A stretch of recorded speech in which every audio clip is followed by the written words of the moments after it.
This is the Last Minute Blues Podcast with Jeff Burton, Donnie Fandango, and former Blues defenseman Jamie Rivers. It is the Last Minute Blues Podcast. Donnie Fandango, Jamie Rivers, and our dude, Jeff Burton. I almost combined you guys' names for some reason. That's okay. I'm sure at some point in history there was some kind of combined, Did I something. I don't think I told you this. So like a couple weeks ago, I was playing Blue October on the air, all right?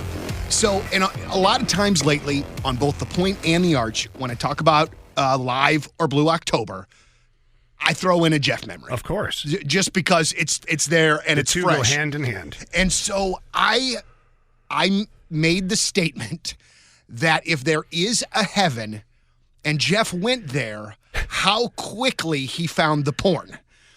And wait. And heavenly somebody, porn. Yeah, and somebody got really mad at me, sent me a nasty message on Instagram about how I shouldn't say that kind of thing about Jeff and how he didn't appreciate it. Are you kidding me? No, I'm not at all. Then they don't know Jeff. So then I felt bad. Or they've never seen his collection of porn. Well, dude, I felt bad. So I messaged Julie and I was like, hey, I said this on the air. Is this offended? And she was like, oh my God, Donnie, he would have loved that. He loved you. You could have said almost anything about him and he wouldn't have cared at all. Quite honestly, Don't let that.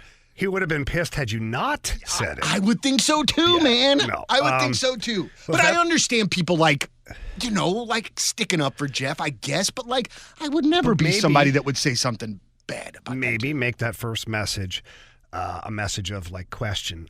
Hey, I heard you say this. I didn't know Jeff as well as you do. Would he have appreciated that? Yeah, and the answer is 100% yes. Yeah, listen, if you want, go back and listen to any Last Minute Blues podcast where Jeff was a part of the show, and the jokes and the innuendos and all that stuff, this is Jeff. Yeah, absolutely so. But man, you never want to do that. I never want to do that when it comes to that guy. Also, another thing I wanted to tell you just wouldn't. Well, no, I wouldn't. So. Another thing I wanted to make sure to tell you today specifically. Why are you pointing at me with angry eyes? Because, no, these aren't angry. There is a new Seven Dust song that they released today. Everything. It's fantastic. It's amazing. And the best part is Clint's daughter is in the video, too. Oh. She was a last-minute addition. Apparently, they just thought about it on the spot, and apparently she rocked it. I have not seen the video yet, but Clint's wife, Tara, posted it on her Facebook. And so I'm anxious to see it. Yeah, man, and it's a real. Not that we haven't become accustomed to them and very good songs, but to me, as a music radio guy, this sounds like not only a really good song, but a really good song that could get played on the radio in a lot of different places. So that's my question to you: is I listen to Seven Dust religiously because, I have a connection to the band. Mm-hmm. I've known the band forever. I've known Morgan and Clint since I was 19 years old. And so we go way back. Yeah. And I've always loved their stuff, but I've also always realized how it's not all radio friendly. Mm-hmm. Certainly certain stations, right? But they have had some songs that I'm like, this should be a lot bigger than it is. And I know they're getting long in the tooth. Yeah. But they're still rocking it. So it'd be really cool if they had a song that just once broke barriers on several different types of radio station, not just hard rock. Yeah, 100%. And I think it's not Nickelback-esque. Right. Right. However, I think they tolerate that success. 100%. Well, I think the thing too, man, and I've talked about this before, and I don't want to piss anybody off, but man, I fully believe that there are too many Seven Dusts in the radio world these days, meaning that there are too many tremendous freaking bands that are getting virtually no airplay. Yeah. And I don't, and man, I don't understand that at all. Why is that? How does that work? Well, I think a lot of it has to do, honestly, with the fact that, there are three big radio companies that own 500 plus radio stations in the country. Yeah. And so they mimic those playlists in every single market, and it's insane. How much flexibility do you have as somebody who's playing the music on a daily basis? You've got your show every day. How much flexibility do you have to just say, you know what, screw it. I am playing this band, this song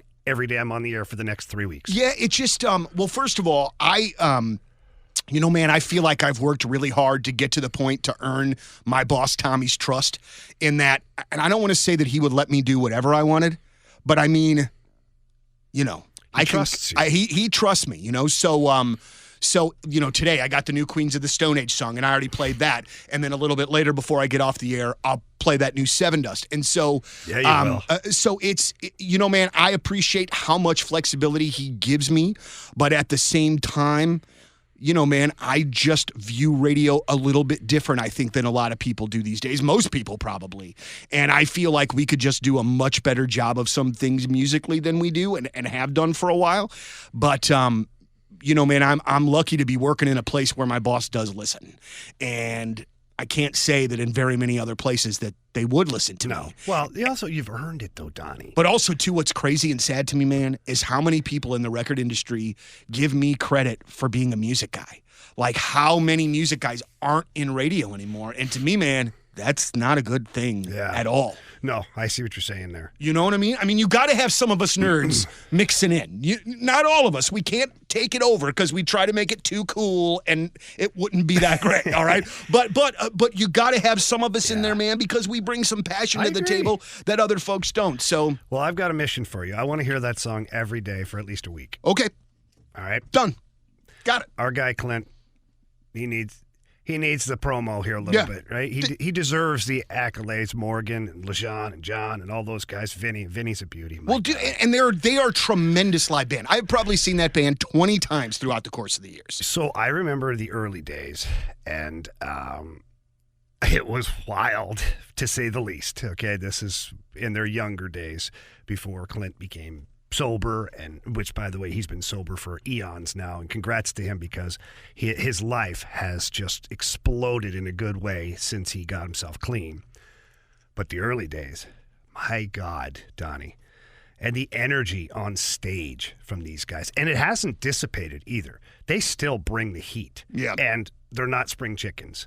You know, Clint is older than I am. Morgan is older than I am. Like, they are bringing the heat. And I remember Morgan gave himself whiplash one time, playing the drums and smacking his head back and forth. And he came back out. He couldn't move. And then he had to go to the chiropractor and whatnot. He had whiplash. He gave himself whiplash playing the drums. Right. But I don't think people really necessarily realize that when you are active on stage, how physically demanding that is for your body. And playing an instrument at 100%. the same time and not screwing it up. And I never even thought about it until after Prince had passed away, but they said that he was constantly in pain with his hips and with his knees. And that's what led to, you know, the opioid addiction and things like that. And I never thought about it until you're like, oh my gosh, the guy's running around like a maniac 200 nights a year. Absolutely, that's going to take I remember toll. Vinny, the bassist for Seven Dust, they used to have trampolines in the front of the stage that were hidden. And so they could run up and jump and bounce off the trampoline and go like 10, 15 feet backwards in the air and land it, right? Well, you got a few wobbly pops or a few Jack Daniels in you.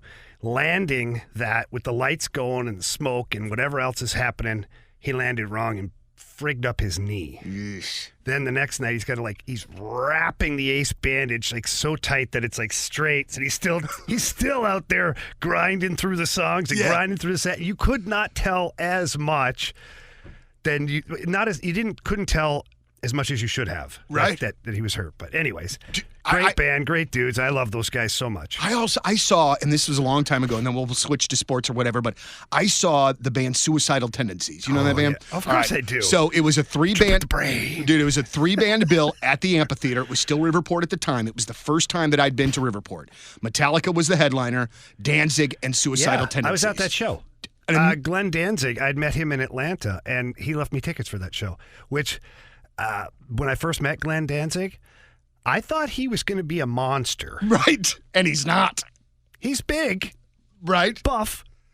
But not so much tall. Have you seen the video of him getting knocked out backstage? No. Oh, dude. So I guess, and I don't know how many years ago this is, okay? I'm not exactly sure. But they're backstage at an arena, and I guess Danzig gets lippy with this very large person. And this very large person, one punch, puts him out. Like, I don't know what Danzig said to him, but it was the wrong thing because this dude, boom, and he was down. Well, for our listeners who don't know, Glenn Danzig's what, 5'6"? Yes. 5'6". Yes. But he's buff. He's built, but he's 5'6". And that's no knock against him. No. A couple things. When you hear him sing and you hear the band, you think, oh, my God, this guy's larger than life physically. But he did, I want to speak out of turn here, but Glenn Danzig could at times get lippy and aggressive. Yeah. Yeah, there is that. That's those sort of stories about him. But how it goes. I mean, I never saw it. Whenever rock I was and roll. with him, I never saw it. He never acted that way around, But I got nothing bad to say. So, Mr. Rivers, we've got the NHL playoffs in full swing. You've got the Chicago Blackhawks getting the number 1 draft pick in next year's draft. I wish you could see Jamie's face right disgusted. now. It's just sad. I'm disgusted. Yeah. I called it. Like, how long ago I say the Blackhawks are going to get the pick? The NHL needs the Chicago Blackhawks to get Connor Bedard. They don't want him to go to Columbus. Yep. And the market in Anaheim, as large as that market is, it's for the LA Kings. Yep. The Anaheim Ducks they're not a draw. Even if they sell out, they're still not a draw. Like, it's not Hollywood cool to go to the Ducks game. Mm-hmm. It's Hollywood cool to go to the Kings game. So had the Kings been in that, they would have also had an opportunity because that's a massive market. LA Kings, Connor Bedard, Showtime, baby. Yeah. So anyways, I'm not going to put on my tinfoil hat here for too long, but I just thought it was rather ironic that the Chicago Blackhawks jumped 2 spots to claim the number 1 pick. Whatever. Right. Anyways. Well, we have seen, we've got playoff series continuing tonight. Toronto hangs on by the skin of their teeth. They played well last night. They did. Finally looked like a team that was willing to sacrifice to win. Boy. Ryan O'Reilly led the way, too. Early in that game, O'Reilly was blocked. And Giordano, the old goats on the team, laying out, blocking shots, doing all the things, and that becomes contagious. So Florida, I'll tell you what, Florida needs to end it next game. Not give them any more reason for hope. Not give the Leafs any more reason to hope and to keep the series going. Yeah, because if the Leafs win the next game playing the same way, all of a sudden what happens is that team starts to take over and starts to believe, and the other team starts to go the other way. Mm-hmm. So Florida's got their hands full now. What do you one of the How things... about a shout-out, by the way, to Joseph Wool. St. Louis. Dardine Prairie kid, right out near my area. Great family. Shelley Wool, his mother, a great hockey mom. And Joseph played for the Blues AAA. Michael, his younger brother. I coached Michael. He played with my 2 boys, AAA hockey. So I've known the family for a really, really long time, and they're just great kids. Joseph Wool was such a respectful, great young man growing up, and great work ethic, and it's all translating. Now you're seeing it right before your very eyes that this guy is probably going to be the Leafs' number 1 goalie next year. Man, and you go into game number 4. Hey, brother, you got to stop this or we're going home. And he played great. So, anyways, shout out to Joseph Wool and the Wool family. What does this series mean for Austin Matthews and Mitch Marner if Florida wins and moves on? Because, and I didn't get to watch the game yesterday, but I have watched a couple of games in this series where I didn't hear Marner's name seemingly very often. Well, 2 of the core 4, as they're calling them up in Toronto, Tavares, Nylander, Marner, and Matthews, had not scored a goal in this series. Wow. Last night, Nylander and Marner scored the 2 goals. So they're on the board. But there's a lot of pressure. Going back to Toronto is almost the worst-case scenario for them. Because they have to deal with the media and all of those other things. All the pressure, and every time they're on the ice, and every time they miss the net, every time they turn the puck over, like, I would have rather seen, if you're a Leafs fan, rather seen the next game in Florida. Yeah. Do you think that the way that Ryan O'Reilly has played this year for the Leafs, that they're going to try to keep him around? I do. Yeah. I think they're going to try for a big time discount. Mm-hmm. Because they have to. They don't have a lot of salary cap space. I know that they've been thrilled with what he's brought to that organization. Now, will Ryan O'Reilly be willing to take substantially less money? I don't know. Mark Giordano did it.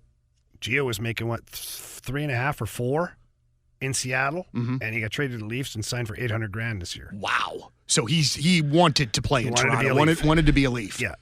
Any chance that Ryan O comes back here? No. No, I didn't think so. I don't think so at this point. I get too attached to these guys, dude. Had he not been traded to the Maple Leafs, I would say differently. Yeah. But he's going to his hometown team, and he has done nothing but rave about how amazing the organization is. Top to bottom, inside out, trainers, facilities, all that. So if there is, though, a place that he will take a massive haircut to stay, it's probably going to be Toronto. Probably Toronto. And what do they do, though? If they get bounced, man, what do they do with the core four? Does that stay intact? I think Nylander gets traded in the offseason. You're married to Tavares in this one, which is fine. Marner and Matthews, I forget the length of their deal left, but Matthews will just play out his deal and be gone. Wow. Yeah. This is it, man.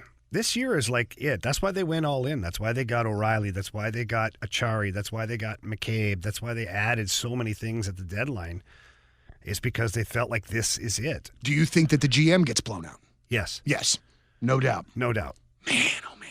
Hey, we will get back to the Last Minute Blues podcast in just a couple of minutes, but I want to talk about our sponsor of the Last Minute Blues podcast, and that is Crestwood Dental Group and Dr. James Maxwell. I've been a patient of Dr. Maxwell's for, probably over 5 years now, maybe even more. When I went to Dr. Maxwell for the first time, I had numerous issues with my teeth. It was embarrassing. It was uncomfortable. I hated it. It was miserable. I've got a great smile, but I couldn't show it off because I was having issues with my teeth. Working with Dr. Maxwell and his staff, man, the smile is back. And on top of that, Dr. Maxwell takes care of my kiddos, my mom, my dad, my brother, Mary. Like, we all go to Dr. Maxwell on the staff at Crestwood Dental because they're unbelievable. They're going to take great care of you and your family just like they do for me and my family. Find out more about Crestwood Dental by going to crestwooddental.com or give them a call at 314-820-0909. That's 314-820-0909. It's Crestwood Dental. Dr. James Maxwell, a proud sponsor of the Last Minute Blues podcast. Now back to the Last Minute Blues podcast. All right. What in the hell is Alex Petrangelo doing last night? Why? What happened, Donnie? Dude, what? Listen, I am a Petro guy, but that did not look good on Petro to me in the slightest. See, I looked at it differently. Well, I'll be darned that you did, Jamie. I never would have thought that you would. You by some could be called, and I'm not starting to fight here, a Petro apologist. I'm not a Petro apologist. I'm a Petro realist. All right, well, maybe that's the case. Talk to me and tell me why that wasn't a dirty play. Well, it was a dirty play. Okay, all right, there goes that. Play. There's no doubt about it. Doesn't mean I didn't like it, though. You know? All right, very good. Now we're clearing it up. We're all about honesty here. Right, and, yes, we are. I watched it happening and unfolding, and I started to laugh because I was like, that is about as old school as it gets. Sure. When in doubt, find one of the best players and go hurt him. And it was completely out of character for Petro, which is kind of why I liked it, because it's almost like, hey, we need something here. This team needs some kind of reaction to all this crap. And I don't know. I feel like I'm going to slash this guy just because that's the right thing to do. We'll see. Is he going to get suspended? He's probably going to get suspended. I don't think he will. You don't? Draisaitl laid down, but he's not injured. He'll be playing next game. I think it's going to be a hefty fine. That's my thought, because the NHL really doesn't want to impact the outcome of games by suspending players. Sure. Like Jordan Eberle crushed that guy from the Avalanche. I forget who it was. Cogliano, I think it was. Broke his neck and didn't even get a suspension. Oh, and speaking of the Avs, finding out yesterday that Landeskog is going to be out all of next year. Yeah. What? It's tough. So he's getting like a transplant of something into his knee? Yeah, they take a little spacer almost. I listen, I'm not a medical guy. Yeah. I just try to visualize what I'm saying here. Yeah. They have an artificial spacer that goes in underneath the kneecap. And so all of his current tissue, whatever you call it under there, again, I'm not a medical person, is all worn out. And so he's bone on bone, basically. Oh. So they cut that open and they put the spacer in there. And now it's just rehabilitation of trying to get that thing to work again. How old of a guy is he? Is he even 30? I don't know if he's 30 yet. It's not a career killer. Really? It's not. You can still. That is unbelievable to me. Science is believable. He may look a little different as a player. He may struggle skating-wise for a while. He may struggle skating-wise forever, but he'll still be able to play if he chooses. Oh, boy. So that definitely changes the outlook for those Avs next year, but they're going to have all that money that they're going to be able to use with him gone for the whole year. Correct. So like they'll find a player of equal value. They'll find a player that resembles him. I can't say equal because Landeskog brings a lot to that team. He is such a tremendous player to watch. Yeah, he is. A couple things here. We'll stick in the playoffs. The Devils Carolina can close out the Devils tonight with a win. How do you see this series going? And this, to me, from everything that I have heard, it seems like the Devils are in the camp of, we're happy to be here. We're playing with house money. Didn't think we would be here yet, but boy, oh boy, reason for fans to be very excited about the future. Well, yeah, that organization was nowhere in the conversation last year. Missed the playoffs by a lot, right? I think it was like they had a 40-point swing this year. Unreal. So playing in the East, which is tough top of that. Yeah, and they were hovering in and around first place the whole year. So hats off to them. Yeah. The coaching staff, the players have done a tremendous job. I'd never thought for a second they were going to beat Carolina. Mm-hmm. I see Carolina as a conference final team. Mm-hmm. Now, who they end up with in that conference final, whether it be Florida or whether it be the Toronto Maple Leafs, time will tell. Carolina's a very competitive team. They're going to give whoever they play a headache. They're very fast. They're very aggressive. They're very well coached, and they work extremely hard. All right, so let's say that this goes down to Carolina, Florida. Who are you picking?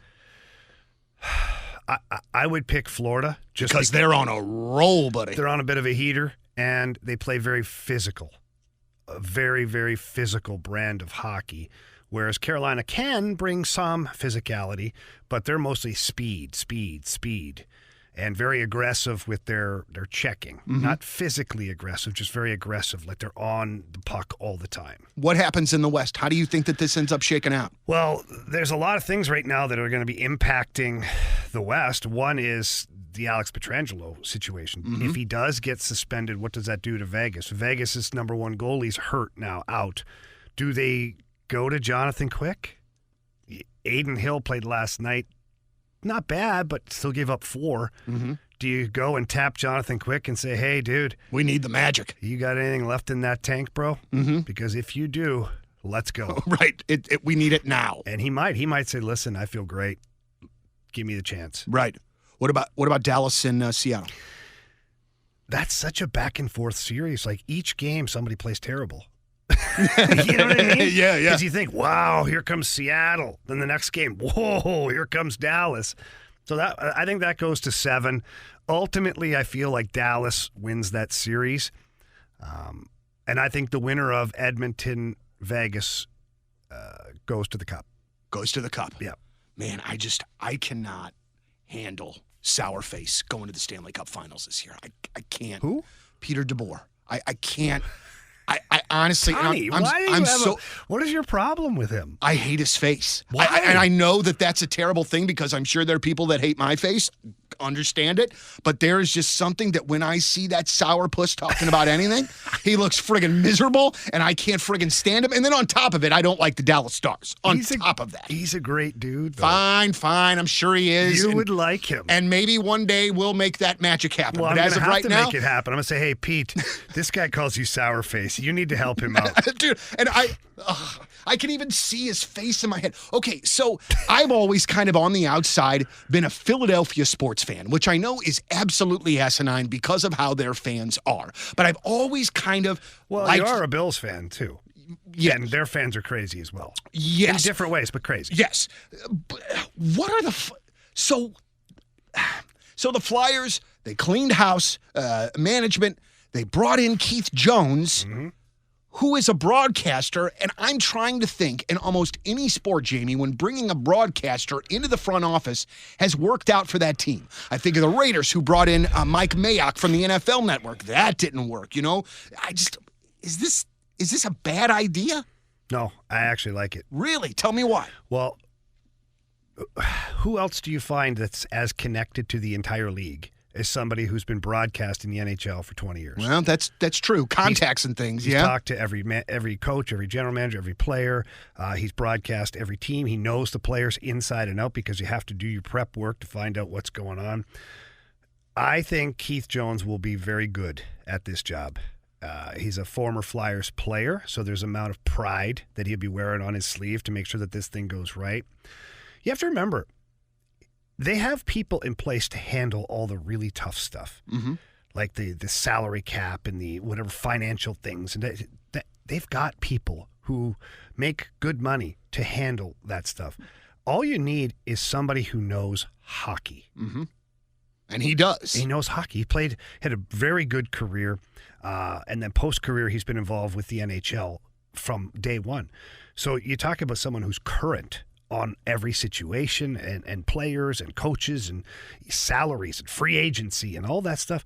Broadcasters have to be up to speed on that. I can tell you this. I know more about hockey now than I did when I was a player. Yeah. I know more of the intricacies of player development, player movement, financial stuff, salary cap implications. I know more about that now than I did 10 years ago. Yeah. So imagine a guy like Keith Jones who has been doing that nationally for 20 years. Yeah, and has had finger on the pulse kind of thing.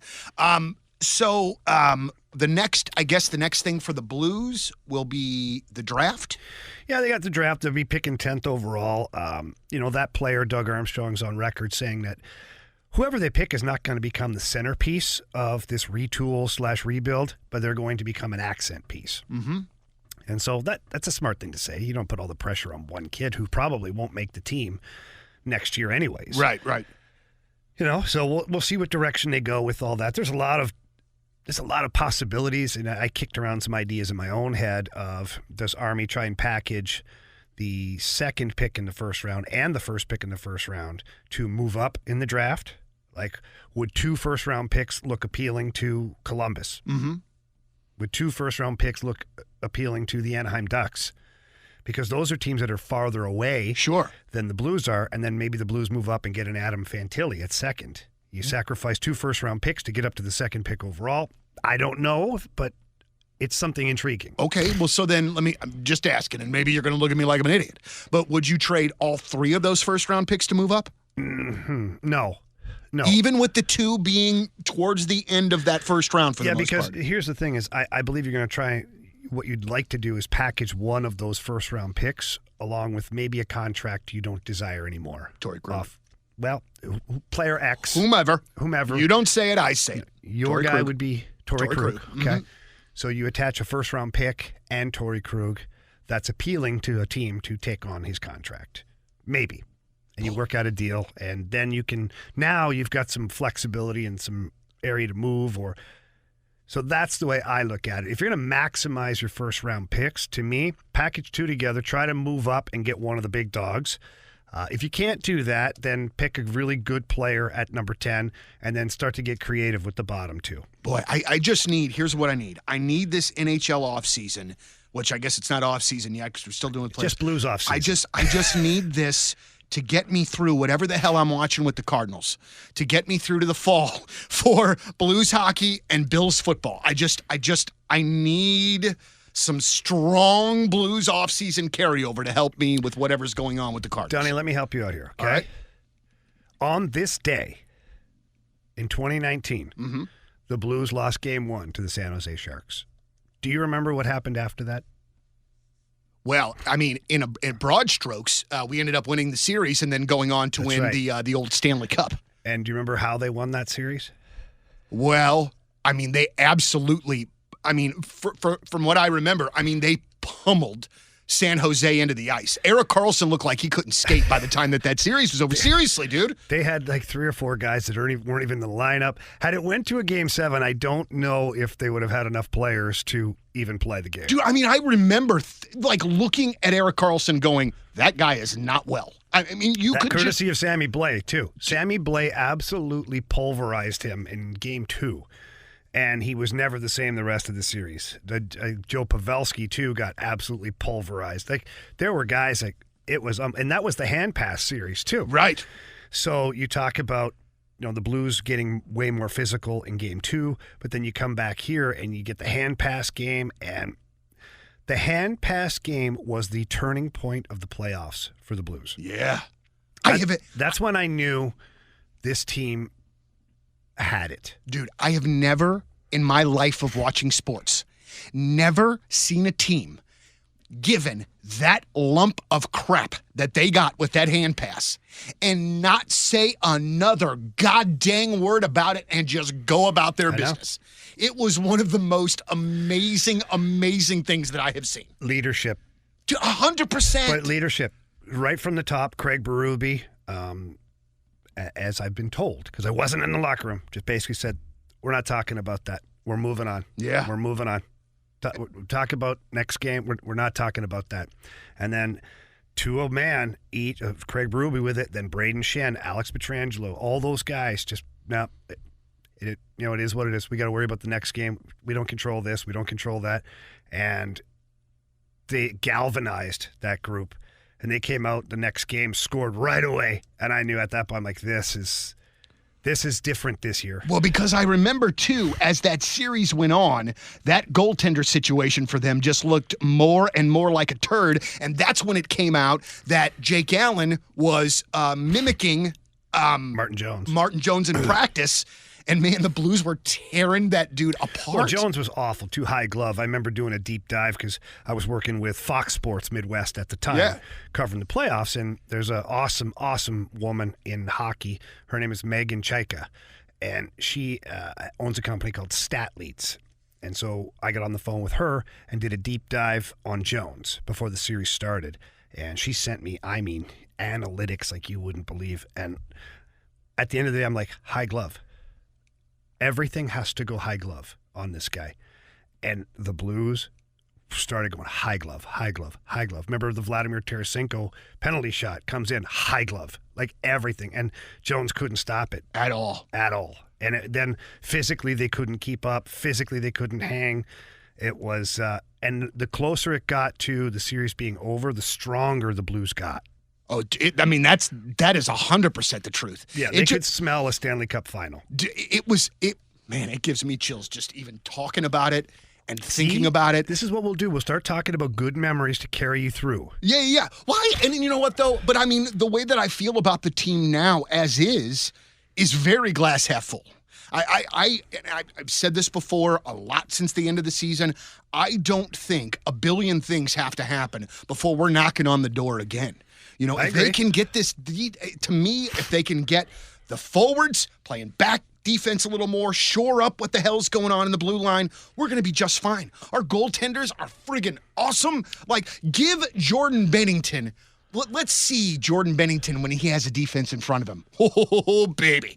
That makes me incredibly excited. Yeah. And then everything that we saw from Hofer at the end of the year, we could have one of the best 1-2 punches in the league. 100%. So it's just shoring it up. And I just hope that some of the guys that were having issues with playing both ways during the course of the year are really, I don't know. I just hope the connection is made, because a lot of it is going to depend on Jordan Kyrou and Robert Thomas coming back and playing both sides of the ice every single game. Every year that goes by, you do get a little more mature. Yeah. And you get more mature in the way you prepare for the season, prepare for the games, and the adjustments that you're willing to make.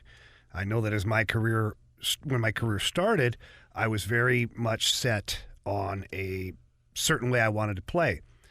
It wasn't working out, so I had to make adjustments. And every year I would come back, I would try to get better in the area that would provide me with more ice time. Yeah. And so, because I wasn't a star player, I became a chameleon. And it's the best way I can describe it is I became whatever the team needed. So the old adage of, hey, do you know how to do this? Yep. I don't know. I'll figure it out. Right. So in the off season, when I'd have teams talk to me, be like, "Hey, we really need you to be that, shut down defenseman, third pair, penalty killer, shot blocker." Oh, I love to do that. Yeah. Then I'd go hit the friggin' video and be like, "What am I doing here?" Yeah. Who's talking to our guys over the course of the summer about leadership? Is there anybody? About what, sorry? About leadership, about the next step, No, I think that there's, there were exit meeting talks, and then there'll be ongoing small discussions throughout the summer. You're not going to just be overbearing with these guys. You gotta be very careful about that. And you have to anticipate that they're going to be professionals too. They're at the point where they have to take ownership of their own career at the same time. And as a coaching staff, I think I would check in once a month, just a short check in. Nothing, not like asking, "What are you doing? Send me your daily." No, just check in. How you doing, man? How's your summer everything going? How's the training? How you feeling? How's the family? Good stuff. You out on the lake, get the boat out, go fishing. Relieve some of the pressure, but at the same time, you're keeping the connection open. The line of communication is still going, and I think that's where the assistant coaches come in. Is giving that guy a call and joking around a little bit, having some fun, and then talking a little bit about hockey. Maybe drop a few things in about hockey. Or say, "Hey, look, I'm going to send you a couple things from this year. Just take a look, and I'll call you back in about 3 weeks, and we can kind of talk about a little bit." But you don't just send negative clips. Sure. You send. I've talked about this before. You send some positive clips. Maybe you send some clips of players that are in a similar role from other teams that are very successful. And you say, "Hey, look, look at what this guy's doing." Yeah. And then maybe a couple of clips where you're like, "Okay, we need to improve this." And then you just get on the phone, talk about it. Not a whole long, drawn-out thing. Just kind of see if the player recognizes, what he's actually watching and if he can tell you about it. I've told you this before. Turn the player into a coach. If you can turn a player into a coach, that's the level of success you want. Because I can tell you right now, me as a hockey coach, if I could go back and play tomorrow, I would be a way better hockey player. Mm-hmm. If you can coach it, you can do it. And so I always try to turn it back on the players to take some ownership in the coaching side of it. How would you coach yourself? Yeah. And once they figure out how to coach themselves into being a better player or what they need to do, then that really spikes their development. Because now when they're on the ice, they remember coaching it to somebody, and now it's in your brain. Right. And now you just know. That's sticking a little bit more. Yeah. So that's the approach I like, is turning players into coaches of themselves. So one, you don't have to always be in their ear. But two, again, if you can coach it, you can play it. Yeah. This is a pretty well-rounded episode of the Last Minute Blues podcast, if I do say so myself.